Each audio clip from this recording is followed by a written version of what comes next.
agreed with him.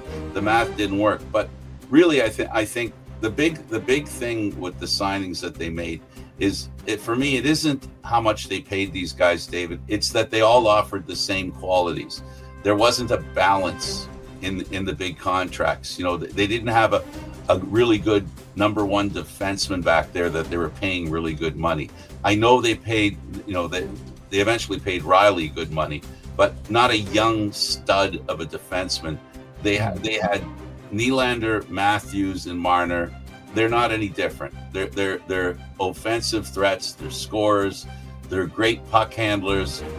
But that's what they are, and there's more to playing hockey than that. And that's really the mistake I think that Dubas made, and that's the mistake, is that he didn't have a contrast in his lineup.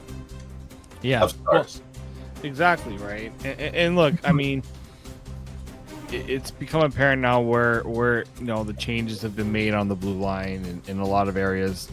It's the emphasis of getting some different elements on this team. And so he was asked about a couple of other things. Obviously, the Mike Babcock tenure.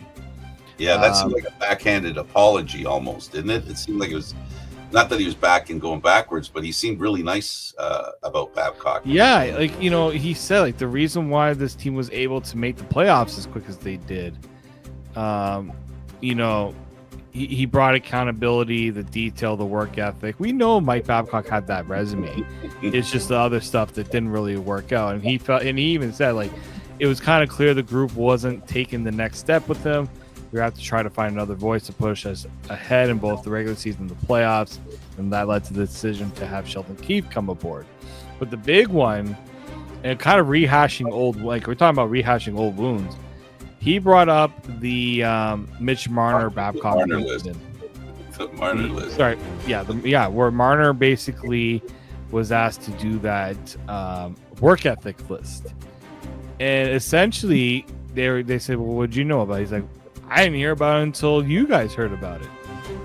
He was the assistant GM, and the other assistant GM at the time, Brandon Pridham, none of them knew it happened because Lou Lamoriello dealt with it, and Lou.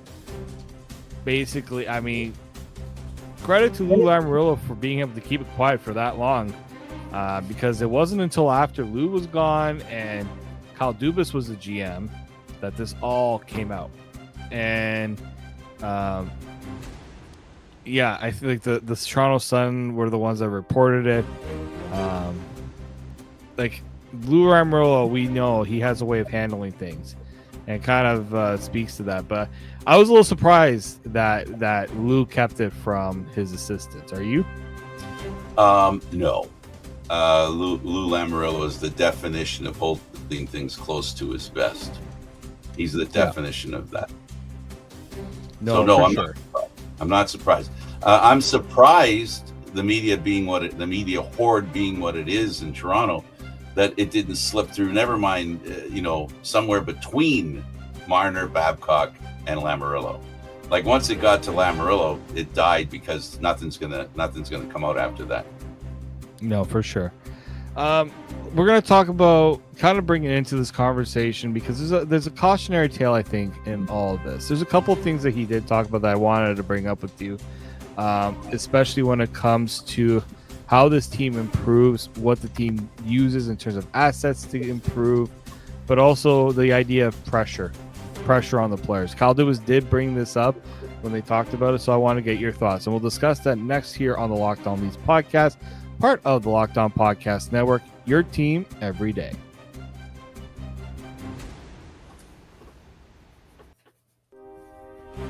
Thank you all for sticking with us here on the Locked On Leafs podcast. David Morsuti, and joining me today, obviously, is my friend Frank Stanishi. Frank's stepping in with Mike's not able to make it. So we're just discussing the Kyle Dubas situation, obviously, and what he had to say about his time in Toronto. And he brought up kind of 2 points.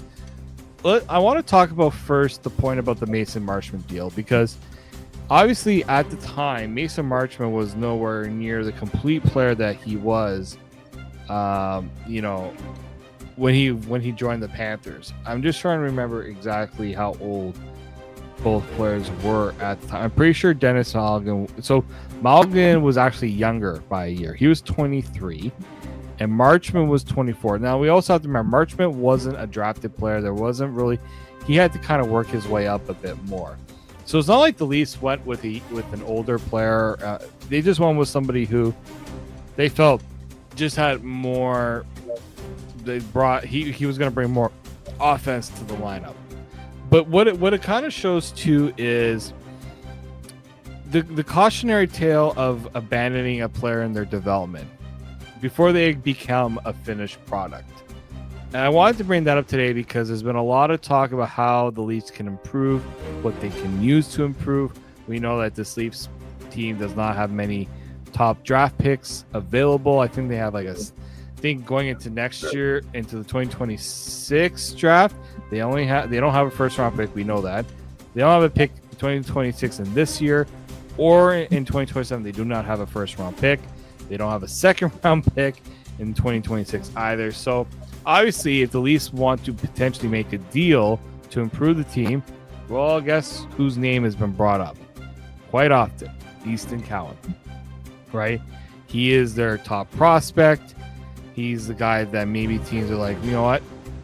Now he's getting a lot closer to the NHL. Maybe there's something, valuable to him, right? Maybe a little more value than a draft pick. Although some teams just prefer getting the draft pick, but the Leafs don't have that really to offer unless they want to start dipping into 2028 and 2029. And those are tougher draft picks to trade because teams prefer the closer, right? The scouts have kind of determined what picks that they want to use.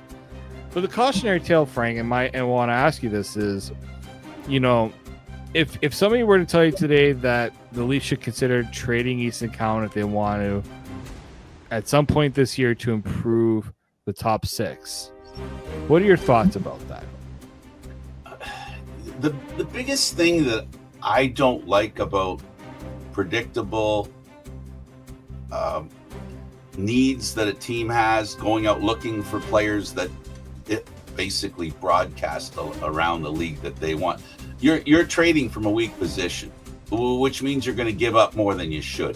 And we've seen that happen over and over again. I would say if there was a deal, but it should be one that it really has to benefit the Leafs, not only in the short term, it has to benefit them in the long term, because a lot of the short term improvements they made on their team in the past 3-4 years have evaporated. There's nothing, they've got nothing for that. Not only do they not have the draft picks, they don't have the players that they gave that stuff up for. That's the danger. So when you ask me whether they should do it or not, you want to talk about a cautionary tale, that's as cautionary as it gets. Yeah. Like here, I think what the cautionary tool that I've always had the issue with, and this is especially in the Kyle Dubas era, I have no problem making trades and trying to get players that are going to help you be competitive. No issue with that. Draft picks don't always work out. We've seen it with the Leafs. Unfortunately, the drafting record hasn't been stellar. So you go and you get a Dakota Joshua. Well, yeah, you pay. There's got a bit of a higher cap, but you pay a fourth round pick. For him. You got him for $2